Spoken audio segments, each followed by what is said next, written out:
Good afternoon, Campbell McCreary, Amvest Capital in New York City. Welcome to the Amvest Capital Inc. live webinar with Arizona Gold Corp and Gold and Predator Mining Corp. Arizona trades on the TSX as AZG, and as AGAUF on the OTCQB. Gold and Predator trades as GPY on the venture and NTGSF on the OTCQB. We hope you enjoy today's program. A replay version of this will be available in about an hour, and you'll get it emailed. But you'll also can find it at amvestcapital.com/replays. Amvest is a specialist investment management and corporate finance firm focused solely on the natural resource sector. Please note this important disclaimer. This call is most definitely for informational purposes only.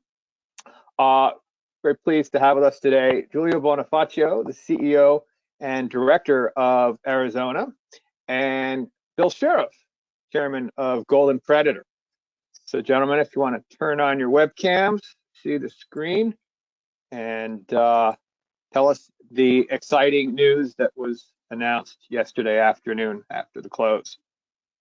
Well, thank you very much, Campbell. I just want to confirm that you can see the presentation material. Perfect. Yep. Want to welcome Bill Sheriff, the founder of Gold and Predator. We've been in discussions for a period of time, and we just think this is a very, very compelling opportunity on two advanced assets. You know, clearly Copperstone is the primary initial focus to get into production, and the platform that we've just created, I think, really puts us in a peer group that will garner a lot of interest going forward. So I'll take the first part of the presentation. I'll turn it over to Bill as we go through Brewery Creek and developments there, as well as, you know, the rationale from a Gold and Predator perspective, and I'll also speak to what we see from a merged co standpoint. Cautionary language, of course, we'll have to look through that. Please do so on your own accord. Pretty straightforward. If you look at the rationale of the transaction, and hopefully many of you have looked through the material, but you know, a combination of two past producing assets, a blend of a resource base that is multi-million ounce. And I think that in itself is very, very significant. You know, there's details within the materials that you can look at if you want to look at the breakdown from an MI and I perspective, but over 1,000,001 ounces in the measured indicated category and about 1.5 million ounces in the inferred category. That does not include the increase in the Copperstone resource that we'll be publishing here in the near term. There's also, and many of you that have followed the Arizona Gold story can appreciate that there's this good level of upside on Copperstone. We've primarily focused in on the Copperstone and footwall zones for obvious reasons. That's the near-term production, cash flow generating asset that we are looking to bring into production. I would also add that we had put in place a project funding package for $18 million US with Star Royalties. They put out a press release today as well, supportive of the transaction. You know, clearly now what we've done is we've created a platform that is that much more enhanced. And, you know, you can't understate the importance of the balance sheet. You know, from a capital markets perspective, when you look at cumulative ounces, you look at near-term production, and you look at what comes down the pipeline relative to combined production. That, you know, we've looked at this, both Bill and myself, and plus 100,000 ounces, potentially more, with success by way of the drill bit at Copperstone, and potentially what we can do to enhance Brewery Creek further. Permitting, you know, let's be very frank, not an easy thing to get to. Everyone talks about it as if it's relatively straightforward. It's not. Copperstone is permitted. I've got good level of experience in the permitting side. Fortunately, through Janet Sheriff and Bill, you know, Brewery Creek is a brownfields asset, but, you know, getting it permitted within the next couple of years is very achievable because of the fact that it is a past producer and the relationships that they forged with First Nations group, and I think in itself really enhances. The leadership team, you know, Bill's been in the business for a lot of years. I have as well, as you can probably tell by our respective gray hairs.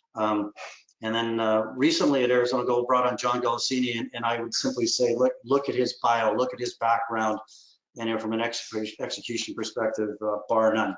Very, very pleased with his addition. And the team in itself will also be further enhanced with Mike Nazalowski as well. So the combined effort, this is really a friendly merger that allows us to combine two assets in North America that just frankly, in simple terms, make a whole bunch of sense. The structure is such that it's an exchange. Arizona Gold will be the resulting company, if you will. We're issuing 1.65 shares of Arizona Gold. When some folks look at the market and look at the reaction, it's a standard reaction that you typically get when a company pays a premium. And so I think you're seeing, some of the trading within both companies that will eventually settle and rise to the next level once folks have had an opportunity to adjust what the resulting company looks like. And again, 2.5 million ounces near-term production and further production within a relatively short period of time. And when I say relatively short period of time, it's not 10 years away. It's imminent with respect to Copperstone, and then secondly with respect to Brewery Creek. You look at the name of the company, both Golden Predator and Arizona Gold. We thought that it would be appropriate to rename it. We still have to go through final approvals, but looking at Sabre Gold, voting support resounding on our side as well as on the Golden Predator side, with some pretty notable shareholders included in that mix, inclusive of Eric Sprott. There's deal protection as well on both sides. I think what we're looking at both from the Golden Predator side and Arizona Gold side is, hopeful to move forward without having an interloper step in. Copperstone, fully permitted, past production. It's 50 square kilometers, just a bunch of upside potential, but our primary focus is accessing what is a high-grade reserve, close to 6.5, 7 grams. Currently looking at a 6 to 8 year mine life. We're working through the detailed mine plan. We're advancing the engineering, and we did, in fact, as I noted, put in place that project funding package with STAR, which gets us a long way towards lead order items and advancing the work of feasibility study. The numbers in themselves are within the range. If you look at the past feasibility study, it was predicated on whole H, which gets you 95% recovery, but capital costs were then estimated at 23 million. Of course, you should expect some increase to that, but nothing insurmountable. We're currently looking at probably close to 30 million in and around that range. We think there's some opportunities within that, but you've got mine contracting that comes into the equation, development as well. And organizing this appropriately and getting the appropriate costing in place, is critical to the piece. And we've advanced the detailed engineering on the mill side, which is refurbishment and conversion to whole leach. We've also modified our permits, and recently in 2020 got a decision of record that allows us to process and apply cyanide. So you had to modify both your air quality and water permit, all of which has been done. 13,000 meters drilling, you'll see an updated resource come out on that. And just a number of targets outside of that. It's a detachment fault system. There's parallel structures, but again, the focus for us is really how do we get into production, create a self-sustaining business, book of business, and demonstrate growth on a go-forward basis. On Brewery Creek, I'm personally very excited about the prospects. I've been familiar with the asset for a number of years. I'm going to turn it over to Bill to give us an overview, and then we'll continue on. Over to you, Bill.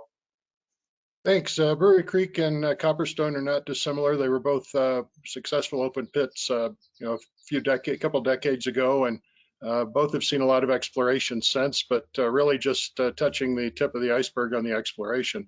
I think both stories, once they turned towards production oriented, really pulled back on the exploration. So hadn't been a lot of news in recent years on that, but the exploration upside on both assets is tremendous.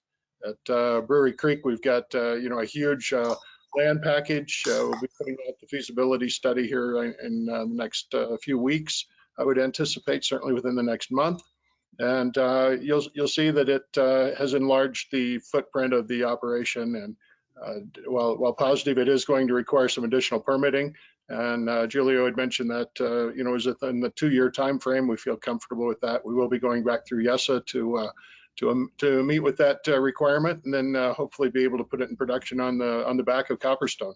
Obviously, easier to put a mine into production when you have cash flow supporting it coming from an existing operation. And quite frankly, that's one of the major metrics for Golden Predator, and this is Copperstone is within a production time frame that's superior to Brewery Creek's at the moment. And grade, it's a high grade underground mine. It's very attractive to us in that regard. As Julio also mentioned, we've got very strong First Nation support in the Yukon, and that will see us through. But single asset companies are difficult and generally trade at a discount to market. By combining these, we have 2 very high visibility projects that are in the pipeline, and here again, not a decade down the road, but a year to 2 or 3 years at the most for both of them. And both of them certainly have million-ounce potential. You'll see some new numbers coming out with ours as well as Julio's new studies. So just makes a lot of sense. And then of course there's some non-core assets that we haven't been focusing on that are quality assets in Gold and Predator. Would be sufficient to be standalone properties for a lot of companies. And I'll come back and talk about those again in a minute. But I did want to focus, just as Julia is familiar with Brewery Creek, I had my early career working down around Mesquite and on the detachment systems in the American Southwest, and was familiar with Copperstone when it first started into production. And while I'm very excited about the near-term production aspects, the outboard targets, that is within the land package, but sitting out from the actual existing mine and resource area, are as compelling as any I've seen in a detachment system. So I'm really excited to see what we'll see at the end of the drill bit as well. And of course, having that exploration funded out of production is a wonderful thing. So anyway, it just makes sense from all parties around. Thank you, Bill. And if I could further add, the synergies of combining the skill set of both groups, I think makes a lot of sense. Both these projects are advanced by any measure, and it's really that combination thereof. But if you look at the land package that Bill's put together and Janet at Brewery Creek, and you look at what we're sitting on, there is a lot of blue sky potential, and capital allocation is best served by way of future cash flow. Of course, the primary focus is generating cash flow and growing a book of business and operating it appropriately as a business. Now, when you look at the production profile of a Copperstone, 40 to 50,000 ounces, you look at a current mine life of 6 to 8 years, awfully attractive. You can add mine life to that as you continue on with the underground development. But more importantly, from a leverage perspective, a market perspective, combining both assets and looking at a growth profile that just makes a bunch of sense in very simple terms, to me was obvious. And fortunately, Bill and group and ourselves realized that pretty quickly as we started entertaining the discussions. You can see the visuals on Copperstone. You can see the visuals on Brewery Creek. Again, it's not grassroots. It's not 10 to 20 years away. It's imminent on both ends, and anything that's within a few years away, I think in itself speaks volumes. There's a bit of history on slide 6, self-explanatory. Both are past producers. That's something that we benefit from, relative to infrastructure. Copperstone's had probably over 100 million US spent on it. So there's tax benefits that go with that. And, the amount of money to take it into production is rather modest. And that's effectively been vetted to a great extent by way of the project funding package from Star Royalties. They did a fair bit of work that looked at the PFS and looked at the detailed engineering and optimization work that we did. And we concluded that whole or leach was the route to take, as opposed to shipping out a flow con based on recoveries, but also in terms of the capital allocation and what that represented. So, very comfortable pointing to what is a realistic number. And I think it'd be naive to say that costs go lower. They never go lower, but I think with what we're seeing here, it's within a range, and the clear benefit is the existing infrastructure. You've got over 4,300 meters of underground development that we benefit from, as well as site facilities, etc. There's some more visuals on Copperstone, but I've touched on several of the points. The drilling that we've done has been very successful in terms of confirming what we've always anticipated. It's an underground deposit, so the delineation development drilling is now taking place. That's starting up. We've got a drill contractor targeted for that commencement here in the next couple of weeks. Engaging drill contractors, as anyone would know, in this market has always been a little bit more challenging than it was historically, just because of drill rig availability. But we just completed close to 13,000 meters in total. That will be factored in 8,000 meters, excuse me, but factor in the 5,000 meters in 2019. Permits, again, project funding. We've done a lot of positive things. And I would admit it's not reflected in the share price, but I think what you're starting to see is a turnover of the share registry on our side. And I think with this combined transaction with Gold and Predator, I really do believe that you'll have a lot more interest on a go-forward basis as people start to pay attention to what the resulting company looks like, from a value perspective. Optimization, detailed engineering, again, lots of work led by John Galassini and Dave Thomas, both mine builders by their own right. And with respects to John, formerly was president of Candelaria, the big copper operation, as well as working at Phelps Dodge, and as well as being VP Ops at Nine Star. So fortunately, I've known him for a number of years, and he was very excited about stepping into Arizona Gold, and now with the resulting company. Clearly, we're going to keep him busy, and I think that's a key point. Keep him busy with Copperstone, and then also look at the work that we get to do on Brewery Creek. Clear upside. The only comment on this slide is it's open. There's open extent along strike and at depth. A lot of people speak to it, but they don't got the information to support that. Some of the some of the mineralization at depth is best served by way of underground development. So, you know, some of the ounces we've added would be in the inferred category. Of course, we need to do tightly defined drilling to convert, and we'll look at doing that appropriately over a period of time. But, you know, with what we see currently, very modest capital, and the returns, the simple returns, 40 to 50,000 ounces. If you look at an all-in cost of about $1,100, I'll let you do the math. It's going to generate a good level of cash flow. The payback on capital will be, you know, a year and a half at best. And that'll still allow us to continue on with further development across the board in the resulting company. Other targets, you know, Bill had spent some time looking at this detachment fault system. He's familiar with the area. There's just a number of targets that really warrant a lot more drilling. And, you know, you have a historical open pit that produced close to 2.5, 3 grams, 500,000 ounces. And we have a 50 square kilometer package. Our focus is down dip with respect to footwall, the footwall zone and Copperstone. But we do think there's other targets that are worthy of chasing. And, you know, when you look at some of the historical intercepts, there just has not been an appropriate capital allocation to those targets that we do fully intend to get to. Brewery Creek, I'm turn it back over to Bill, but, you know, before he moves into this slide, I just think that he's done an incredible job adding ounces to this project, and, you know, with this land package and the targets that are available, it's really about focusing in on what the primary objectives are, and that's, you know, nearer term production. But I'm very much a believer that by way of the drill bit, you can add a bunch of value. So appropriately with capital in hand, we'll continue to drill both projects and see if we can add more to the resulting resource base. By any measure, 2.5 million ounces, and, you know, I would opine that very few companies can point to that, and I think that's another compelling reason for this transaction. Bill, over to you with respect to Brewery Creek on slide 11, if you will. Thanks, appreciate it. I think, you know, one of the other things that's lost on people, these are two very large property positions. You've got 50 square kilometers in the U.S., which is an enormous land position in the U.S. And we've got 180 square kilometers at Brewery Creek. We've, you know, been working on it since 2009 in one form or another with the same company, and a couple of ebbs and flows in that. But when we took it over, we had 100,000 ounces on the books in 43-101. And one of the former project geologists said, "Oh, that's all there is. You know, can't go any further." Well, we've obviously gone a whole lot further. We're up well over 1 million ounces, and that was all through drill steel, and mostly following geochem anomalies. And we've still got geochem anomalies at Brewery Creek we haven't tested to date. And we've certainly made you know, quantum leaps in terms of our understanding of the geology. So, you know, once the funding's there and we can return to you know, exploration there, I think you'll see the resource here. Well, quite frankly, I think we've just started on it, and I think, you know, over the course of the years, this you know, a multi-year, multi-faceted project. We've got several types of mineralization. We have thrust hosted in the main area that's been exploited. And we've got porphyry style mineralization to the south that we've just literally scratched the surface on, maybe 30 or 40, maybe 50 drill holes over a very large area. So, you know, the future is quite bright for Brewery Creek. We do have, as you can see from the map, the red area is ours. The dark gray and gray are controlled by the Trondek-Wicen, who are very supportive First Nations in Dawson City, about a 45-minute drive from the property around an all-weather road. One of the few assets in the Yukon that is all weather, and we can operate year round. Certainly that's the plan.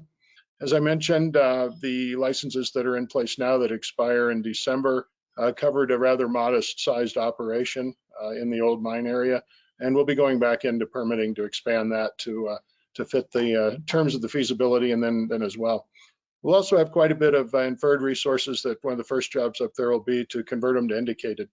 Here again, exploration, we've been highly successful. Probably 75% or more of our holes have yielded positive results since we've been drilling, you know, thousands and thousands and thousands of meters.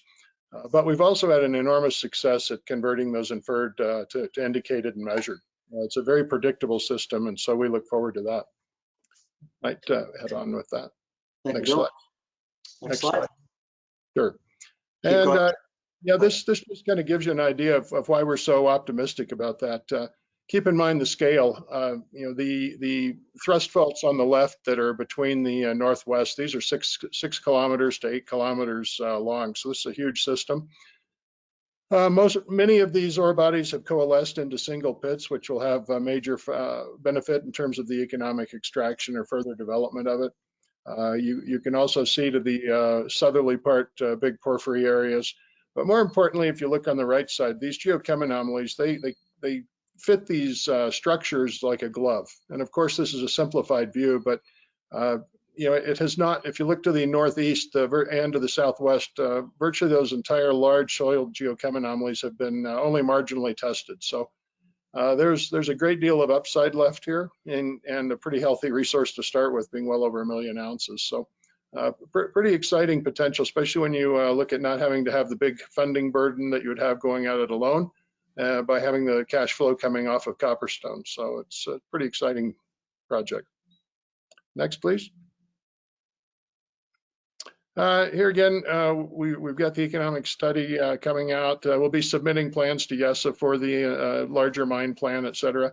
You know, just like Copperstone, we don't have quite as much infrastructure left as they do at Copperstone, because Copperstone's been active throughout most of that time frame where we've been in exploration. But we do have substantial infrastructure, including a leach pad that's there that can take probably double its current capacity in terms of added tons. We've also got obviously all the roads, the leach ponds here for the cyanide circuit. Several buildings, the one you see in the foreground is no longer there. The foundation's there, so can be rebuilt. But the heap leach is in good shape, and you know, we do have probably $50 million worth of infrastructure that's already there. So it's a good head start. Column leach test, we've been making really big advances on this for a couple of years, and in terms of reducing our amount of crushing required and that sort of thing. Some of those numbers will be coming out in the study, and in fact, additional column leach tests are underway, so there'll be a couple of things coming out. Obviously, continual water sampling, et cetera. We've never had any issues at Brewery Creek and always remained underneath the regulatory requirements for numbers, and certainly continued and committed to do so. And we do have a coordination committee with both the First Nation and the government. So it's changing a bit with going back into YESA, but certainly it's a cooperative environment. Next, please. Just a word on a couple of the assets. I think some of the folks are probably aware of Marg, but the couple that's real sleepers that people aren't aware of, and these are pipeline projects, but they're anything but grassroots. You know, Gold Dome, which is at the upper right, is right across the valley from Victoria's Eagle deposit, very similar age intrusive. We've got roughly 100 drill holes into it. We were making great strides on that when we turned our full attention to Brewery Creek. So it's here again, it's a very large project. It's the largest soil geochem in the Yukon anomaly, and many areas. I think we've got 5 or 6 centers of mineralization. Not much was done on it in 3D modeling. It's something we need to get back to. Here again, revenue from a producing mine, or particularly 2 producing mines by the time we get Brewery Creek online, will really facilitate the pipeline of projects, including Gold Dome. And on the bottom right, Brewery Creek, which is a little bit of an unusual one for the Yukon. It's epithermal bonanza system, sitting right in the main fault of the Tintina zone, much younger mineralization than most of that in the Yukon. And while there's no published resource on this, we did generate internal resources. The mineralization was cut off at depth, limiting the size. We did a bit of poking around. We are quite confident we found where the offset continuation of the vein at depth is. And we even drilled some pre-collar holes. So it's ready to take to the next step. But here again, the grades on some of the drilling were pretty impressive. We had several 50 meter holes at better than 2 grams on it. And it was just a matter of diverting all of our resources towards Brewery Creek once we saw the light of day on that. So there's a couple of really good quality projects in the portfolio that are, quality gold assets that will factor in after the 2 lead projects. Next. Let me take this one, Bill, if you're okay with that. Pro forma capitalization. I mean, that's a big part of it. If you look at both companies, we both have advanced assets. The blended management team, board of directors, which will be composed of 3 directors at Gold and Predator, 3 from Arizona Gold, all significant shareholders in the combined company, assuming the transaction moves forward as we anticipate. But you look at our relative share price performance, but you look at what it looks like on a combined basis in terms of cash and investments at 23 million. The debt is pre-existing within Copperstone and Arizona Gold. That's in Canadian dollars, but that's held by by our current chairman and vice chairman. So nothing but supportive. On a combined basis, when we look at the shareholders, you have Mr. Eric Sprott, who's a shareholder on both sides of the equation, very supportive of the transaction.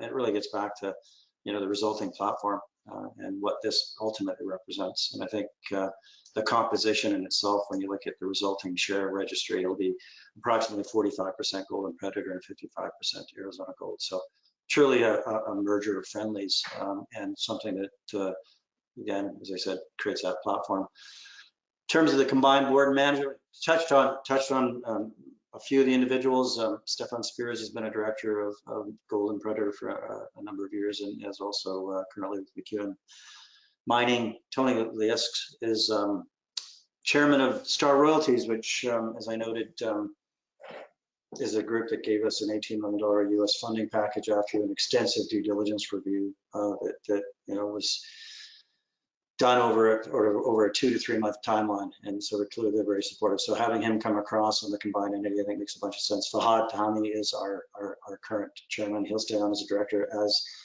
will Claudio Cervella, who is the current vice chairman. So both are very, very significant shareholders. Both are very excited about the prospects of the transaction. And from the outset, when I stepped into Arizona Gold, which was then called Kerr Mines, it was always about Copperstone and what it represented in terms of near-term production. The fact that it was advanced enough, there was significant dollars spent on it historically that would be very, very, very difficult to replicate. But it was always about creating a growth platform, and we wanted Copperstone to get to a certain stage, and we're able to do that over the last 18 months, and we're very happy with the progress made. But now merging, putting forth a proposed merger with Gold and Predator for us is just ideal. It does create a very good platform. Dale was an individual that worked for me as our project CFO at Pumpkin Hollow, which is a company that I was with for 12 years. I founded it. It's currently in production in Nevada. I was with that company for, about 12, 13 years, and I retired a few years back, and then shortly thereafter stepped into Kerr Mines. Mike Mazalowski is an addition on the combined entity, but has been with Gold and Predator for a number of years. We're very happy to bring him on, and it just simply further enhances our skill set. Janet Lee Sheriff, clearly being the CEO of Gold and Predator, the work that she's done with the First Nations group is going to be extremely valuable to us. And anyone that understands what goes into permitting and successful permitting, involving the stakeholders appropriately and communicating appropriately is a key ingredient, and clearly that's been the case here with Gold and Predator, and that's an effort that's been led by Janet. So we're very happy to see that she'll stay with us as an advisor to steer us through that. But with Mike Mazalowski and his background, we gain that institutional knowledge on Brewery Creek, and obviously Bill staying on as well. So that's of great value. In terms of the corporate catalysts, I think in itself the market does what the market does.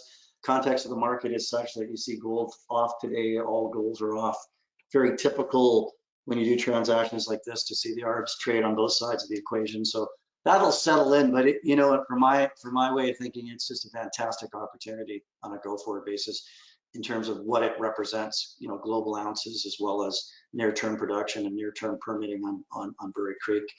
Looking to close the transaction in September, call the shareholder meeting for August. We want to do it in the shortest timeline possible. We'll carry on with the effort on the Copperstone side as you'd expect. So we don't expect to lose any real time there. We will come out with an updated resource as well. And the detailed engineering will continue, and it's really about moving it to the final stages and putting in the lead order items and getting a real good firm costing on, plus or minus 5% on the mill refurbishment and conversion of whole or leach, as well as mine contracting. But in terms of site facilities and all the other moving parts, your two biggest cost centers are really the mill and mine development. And so those are pretty straightforward relative to where we sit today. And advancing the detailed mine plan is critical to all of the above. And so we're getting awfully close to that. That'll be the precursor for us to further on with discussions with mine contractors, and we're already in advanced discussions with 3 currently that are very keen to be involved with this project. Copperstone restart, as noted, Brewery Creek and what it represents, I think, is really the platform. And if you look at what this produces at the end of the merger on a friendly basis, it's a near-term gold producer, both by way of Copperstone in the near term, that then provides a cash flow to continue to grow the book of business. And of course, we'll look at other opportunities, but we've just put ourselves in a very good position with this combination, because now we've got some critical mass and size, and we've got synergies at both the board and management level that just make a bunch of sense. And it'll no doubt improve our capital markets presence. I think both companies have, from a share price perspective, have held certain values, but there's no reason to think that we can't enhance that on a go-forward basis by way of value-add work. And clearly, you'll start to see that flow from the resulting company. And again, assuming the transaction moves forward, and I'm hopeful that it will. But we've got good level of support on both sides, so that does help us. That kind of ends the presentation. But before we close off, we'll move to Q&A. But I'd like to turn it over to Bill for his closing comments, and then we can move to maybe a brief Q&A period if that's appropriate. So over to you, Bill, for your final comments. Yeah, really appreciate that. I think to sum it up, I've been involved with a lot of mergers over the years, but this one fits incredibly well in terms of not only the properties and the production timeline, but the personnel. I mean, the technical team is really a good, strong one at Arizona Gold, and bringing Mike Myslowski and his years of operational experience at Teck and Core in just helps cement that. Also, he happens to live very near the mine project, which will help immensely. But just management, board, everything. This has been a very easy to put together transaction in that it fits so well. There's really not, normally you have issues that come up. This one, there really haven't been any. And I also think that's reflected through the great support of our shareholders. We've had really an unparalleled, in my experience, number of big shareholders endorse this and even sign lockup agreements to support the merger, including Eric Sprott, Pat DiCapo, Power One Capital Markets, several of the private wealth holders through brokerage firms in Toronto, big holders again, and then of course the insiders and management from both sides, especially Fahad, really have added to the strength of the deal and the obvious nature of it. So I hope all the other shareholders will see that as well, and those that do will certainly benefit in the coming months, quarters, and years. Thank you, Bill. Campbell, do we have some time? Yeah, we have some questions, and I'll also ask my colleague Adam, who heads up our research side, to weigh in on a few questions. We'll hit them fast. Might you consider a share rollback following the merger? Currently, that when you look at the resulting share structure, you look at the strong ownership that it represents. It's something that we may consider, but currently not on the docket. I think it always, from my standpoint, it's always about the implicit value of the resulting company, and will the share price perform accordingly. But maybe at some future point, it may be something for the board to consider. But I don't know, Bill, do you want to touch on that at all? I mean, I'm not comfortable with it, but I would just echo your sentiments. One step at a time, and we'll see what the market dictates. I think the days of 30 and 40 million share companies are gone if they're going to make it into production. And once we actually turn the corner or in production, that's something we can look at. But I think you just evaluate it on a not day to day, but certainly as events unfold. And that's something that's not on the docket now. Get the deal done here is the priority. Agreed. And at the end of the day, it really is about the value proposition. And I don't understate that comment. It's important, realistically speaking, the combined entity and we can turn to that appropriately, combined ounces, production, and cash flow. Compare that to the peer group that we would be put into, and you'll see that we have more than one asset, which is of great value to the resulting company, both in terms of Copperstone, Brewery Creek, the share position, and the other assets that Bill touched on. But we don't think that a share consolidation at this point is needed at all. It's more about focusing on the top line value. What is this company worth? And I just think that when I look at the trading today, I will admit I'm a tad amused, but because I know that will correct over a period of time with smart money that steps into it appropriately. Golden Predator was going to spin off the C2C shares to Golden Predator shareholders in the Viva merger. What is the plan for the C2C shares with Arizona Gold merger? First off, a portion of them are going to be spun off, and the main objective was to get us below a control position. That, of course, is regulatory speaking 20%. We're currently over 20%. With the growth in C2C and the activity that's picked up there, we'll hold those shares and they will become a funding instrument for moving Copperstone into production. If I could add, I mean, it's an area that is garnering a lot of attention, and we very much like what we see with respects to C2C. So we'll do what's appropriate, even in terms of whether it becomes a funding source or not. But I think that valuation is pretty modest on a relative basis. So from our standpoint and collectively in all the discussions we had with Bill, why not present a balance sheet that is that much more enhanced? And you clearly see that, the value today of C2C is, I think, approximately $7 million. I personally think that goes a lot higher over a period of time with what we're seeing in that part of the world. I echo the sentiment. I mean, we're still in the very early first inning in the Newfoundland Rush, and the results just keep coming out.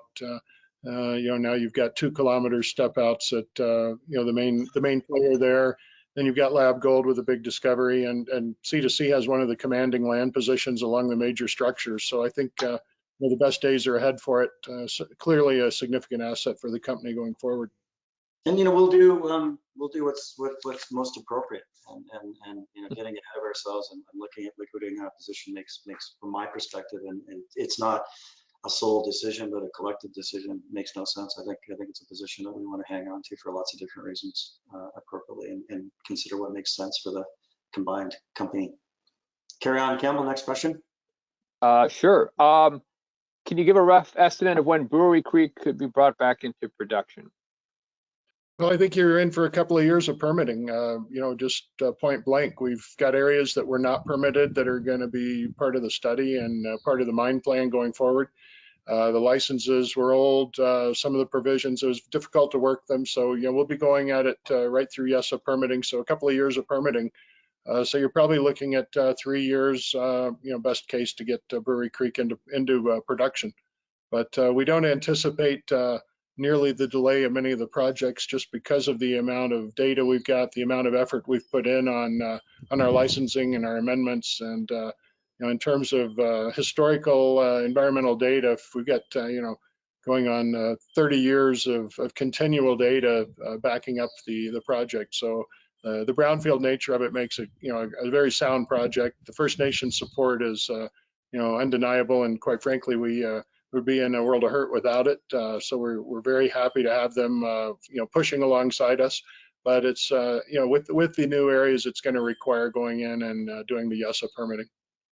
If I could add further to that, I mean, if you look at MergeCo and what it represents relative to getting Copperstone up and running and cash flowing and advancing, both projects by way of further exploration as well. Because again, never want to understate the upside potential on each of these assets, but it aligns very nicely with our growth platform, in terms of Copperstone generating the appropriate cash flow to allow us then to service the capital and put in place a more appropriate funding package for Brewery Creek. And bearing in mind that producing assets garner a certain valuation appropriately, as well as greater flexibility in terms of funding for your second project that comes on stream. And you can't understate that. That's the benefit of a company that has more than one asset. And then that's what we put together here. Carry on. Congratulations on the deal. While the study for Brewery Creek is not yet complete, what do you envision the combined production of the 2 assets will be? Well, I got the question. Sorry, I understand. I think just conservatively, what we're looking at Copperstone, assuming no further expansion, and then the expansion will come in by way of the drill bit and expanding upon the reserve. But looking at Copperstone, looking at Brewery Creek, probably encroaching 100 to 150,000 ounces, and thereafter it really gets back to drill pit success. If there's an opportunity to double up annual throughput at Copperstone to get to 100,000 ounces, by all means. Is that 12 months away? The answer is no. Is that something that we could achieve? By all means. And when we modified our federal BLM permit by way of the mine plan of operation, we took a bite-sized step in terms of the annual tonnage.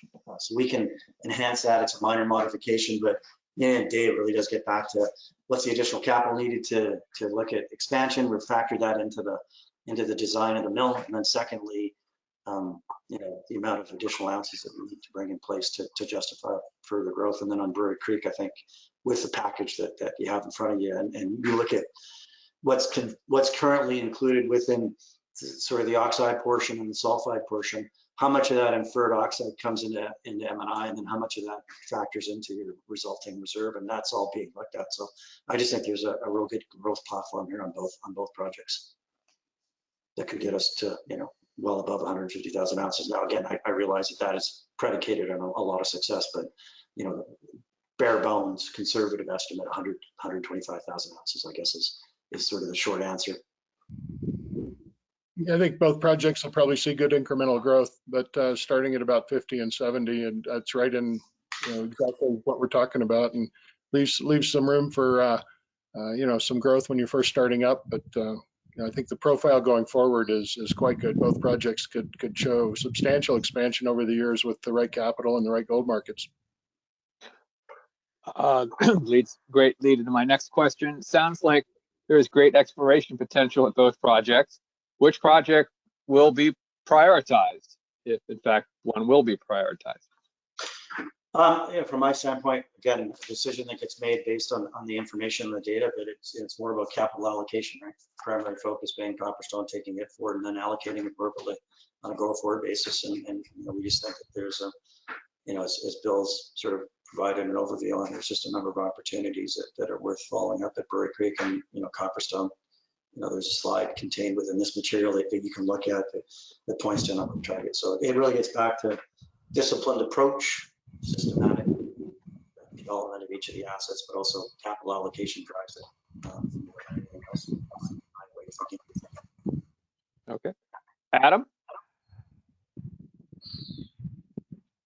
Thanks, Campbell. Let's see here. Oh, so just thinking about the Copperstone build with the balance sheet that you guys will have on a combined basis. What additional financing will be needed, and what kind of financing are you guys going to take on for that initial build?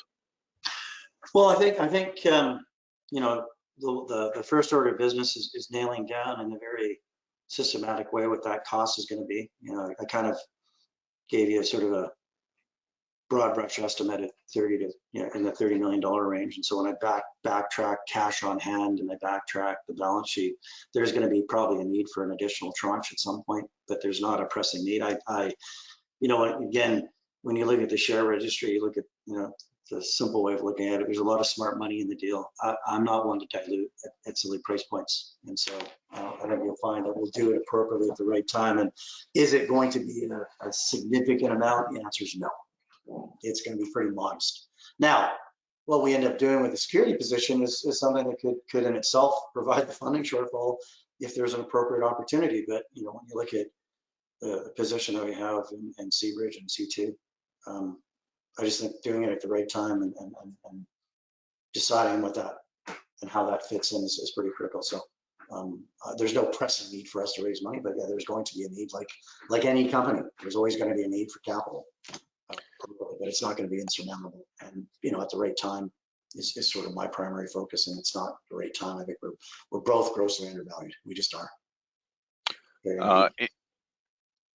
Julio, can you give us, for those of us not familiar with the Star Royalty financing, can you just give us a quick overview of that? Yeah, it was 18 million. We've received 12. The final 6 million will come in at the closing of this transaction. Of course, they're very supportive of this transaction. They just put out a press release. We deliver a total of 27,000 ounces of gold, and then they maintain a stream on a modest basis, on a go-forward basis. So cost of capital when we work through the numbers at $1,700, $1,800 gold was very attractive, and the reason we did it was it mitigated dilution. You know, it's simpler to raise equity, but when we looked at our share structure, it just made more sense to bring in a group. And if you look at that group and you look at the mining expertise and the mining knowledge and experience, the amount of work that they put into this project was a further validation of the asset. So $18 million US, 27,200 ounces. If there's further growth, they maintain, I think it's 1.2%. I'd have to look back at my notes, but that's a tomorrow kind of situation. So the cost of capital comes in below double digits, which I think in itself is pretty good. And more importantly, it's not for those in the audience that get this, it is far preferred in my view than project debt with a third-party private equity group, simply because this doesn't have any hooks into it, and our success is their success, and the validation we get from that is I think, instrumental, and it does speak to it. And last comment, they're a relatively new streaming company, and their financing was brought in at the beginning of this year, and most of it was allocated towards Copperstone. So they're obviously a big believer of the asset, and as you can see by way of today's press release, Tony's coming across as one of the directors. He's their chairman, but they're just they've been fantastic and very supportive. And just to be clear, the 27,000 ounces, that is the stream based on the current life of mine now. Yes.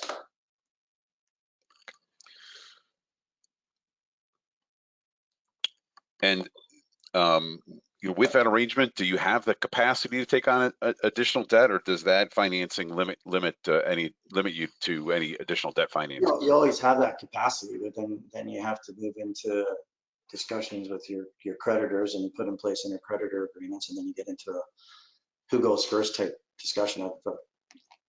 Fortunately or unfortunately, I've had to deal with that historically with my involvement at Nevada Copper, and yeah, it's doable. But at the end of the day, I don't think that's needed from our standpoint. I think there's interest, but it's third-party debt. Its cost of capital is ridiculous, and there's too many leverages in it or hooks that work against you in the grander scheme. I think it's more about what we've done here is we've enhanced the balance sheet in a very significant way. So, for example, we could arguably look at the security position as a big portion of the money that we need to move it forward. So I just don't want to suggest that that's a primary focus, because it's not. I think that's another lever for us to use appropriately at the right time, if and when it makes sense. And I promise not to ask any technical questions. So we've got Bill on the line, and I've been in mining for 35 years, so believe it or not, I probably could cover off on a few of them. But let me, in that spirit, let me pass it back to Campbell to see if there's any other questions from the audience. Yeah, sure. There are a few, and I can't possibly get to all of them. If I don't get to you, don't send a cross email. Just say, please send this over and get me a response. So, given the new asset base of the consolidated company, do you plan to initiate additional brown or greenfields exploration over the near term, or wait until after commencement of commercial production? Sorry, Campbell, could you repeat the last part of that question? I just want to be clear. I'll just read it again. Sure. Given the new asset base of the consolidated company, do you plan to initiate additional brown and/or greenfields exploration over the near term, or will you wait until after commencement of commercial production? I mean, that's a linear type question. I don't think that I can give you a linear answer. I mean, at the end of the day, we'd like to enhance both assets appropriately, but the primary focus is production. So along the way, if there's an opportunity, by all means, right? The level of drill bit success you can have on Copperstone and Brewery Creek, and not mentioning the other projects that are in the Gold and Predator portfolio, warrant appropriate capital. But again, we're sensitive to our share structure. Bill's obviously the founder and big shareholder of Gold and Predator, and then our side, we've got two individuals that own almost 25%, 30% of the resulting company. So sensitivity dilution, we know what we've got. Now it's a matter of enhancing it appropriately and taking it forward. So short answer is priority is Copperstone, but if there's an ability by way of capital allocation, we'll consider it appropriately at the right time. I do think drilling is a great way to add value. I want to be very, very clear about that. Bill, can you give us a little more color on permitting at Brewery Creek? Well, it's not the world's easiest jurisdiction to permit in. We can attest to that. We've got a scar or two, but it's certainly doable. It is a mining-friendly jurisdiction. There's just a lot of hoops you have to go through. A specified process. It's community review, water, air, the usual. And it's a lengthy process. It'll be a couple of years. And voluminous quantities of paper. The good thing is we've got a head start on an awful lot of it. Okay. Combined market cap? Any rough thoughts? Combined market cap, I mean, you could do the cross math appropriately and come up with a number, but Clearly with all the discussions we're having, we do think there's going to be a re-rating as we continue to advance the asset. So market cap is a relative sum game, right? How do you value 2.5 million ounces? How do you value cash flow of $20 to $39 a year? How do you value upside by way of the drill bit? I think that if you did a comparison in simple terms to certain other companies out there that are 10 to 15 years away at the very least, economic studies, feasibility studies, and permits, puts us in a very good position. And it's more about execution at this stage and hitting the mark as we have suggested we would. I'll go with one more question. Back to Bill. Could you please provide a more detailed update on the quartz mining and water use license renewals? Well, I don't know what else to say other than we've got to go through a couple of years at Yessa. That's about as big of an update as I can give you. It's the mine plan's bigger than our original permit. The original permits are old. Path of least resistance is to just put it back in Yessa and permit anew for the entire operation. If I could add one other comment on that, being involved with 2 projects that have gone through permitting, I think, and people try to generalize on some of the permitting challenges that certain other companies have had. The mere fact that this is brownfields, the mere fact that there's a very positive relationship with the First Nations group, it's an evolving process. But when you look at certain projects that have stalled, they've stalled for certain reasons. In this particular instance, it isn't about that. It's about continuing on within the process and maintaining and gaining the support that we need. But it's clear in our review anyway that with Janet's direction on that, they've done a fantastic job. But 2 years away on a permitting process, I mean, that's I'm sorry, that's relatively short compared to there are a lot of places it's a whole lot longer.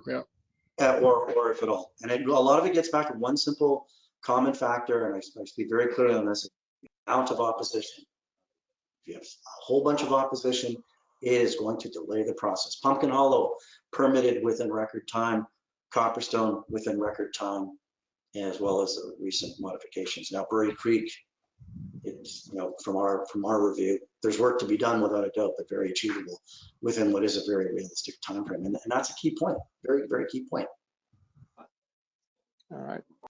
I want to thank everyone for tuning in and for sending in your questions. Did not get to a lot of them. Just send them again, and we'll get them individually. Please share your feedback on your way out, and the replay will be available in about an hour at amvestcapital.com/replays. And with that, I'll pass it back to Bill and Julio to close this out. And thank you. All right, well, I'll go first, and then I'll turn it over to Bill. I'm obviously looking very much forward to working with Bill and group. Campbell and Adam, thank you so much for facilitating the discussion. I think it provides a little bit more context and background on why this is a pretty compelling opportunity.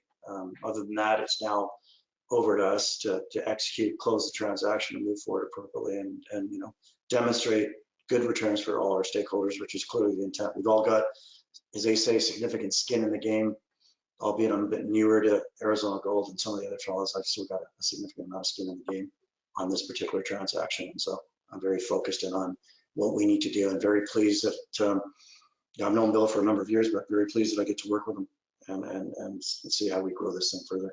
Over to you, Bill.